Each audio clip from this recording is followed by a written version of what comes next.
Bonjour tout le monde, bienvenue sur la chaîne, je suis enragé. Alors aujourd'hui je vais faire une vidéo qui concerne une vidéo que j'ai fait récemment, il y a quelques semaines en arrière, suite à une mise à jour de chez Tesla. C'était la 2025.2, si je ne dis pas de bêtises, je vérifie ça. Ouais, c'est ça, la 2025.2.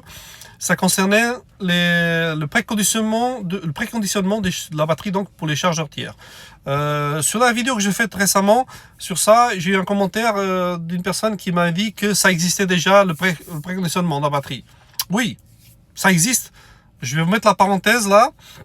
Ce préconditionnement existe avant uniquement pour les chargeurs Tesla. D'accord, quand vous allez chez Tesla, la batterie elle se met en préconditionnement automatiquement. Ça, c'est normal.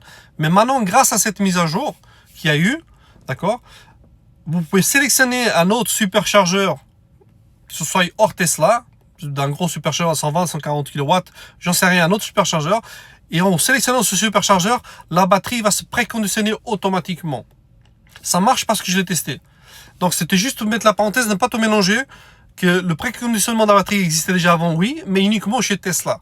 D'accord? Et grâce à cette mise à jour, je le répète, vous pouvez sélectionner un autre superchargeur hors Tesla et votre batterie va quand même se faire le préconditionnement. C'est ça que je vais juste expliquer, parce que je pense que les gens n'ont pas tout à fait compris la mise à jour, ou ils n'ont pas compris ce que j'ai dit dans la vidéo. Donc, je préfère le répéter, et justement, que cette mise à jour servait justement à faire le préconditionnement hors Tesla, simplement, hors chargeur Tesla. Donc, si vous allez en dehors, vous allez dans un bled où il n'y a pas de chargeur Tesla, donc voilà, on sélectionne un autre superchargeur hors Tesla, vous allez pouvoir faire le préconditionnement de votre batterie et ainsi charger plus rapidement. Donc voilà, je ne vais pas m'éterniser là-dessus. Donc cette mise à jour a été bien comprise. Donc si vous lisez ce qui est marqué dans la mise à jour, vous allez bien comprendre ce qui est là-dessus. Donc c'est pas compliqué. Si vous avez des commentaires, laissez-moi un commentaire, je vous expliquerai dans les commentaires. Donc je pense que c'est assez clair. Donc entre temps il y a d'autres mises à jour qui ont suivi.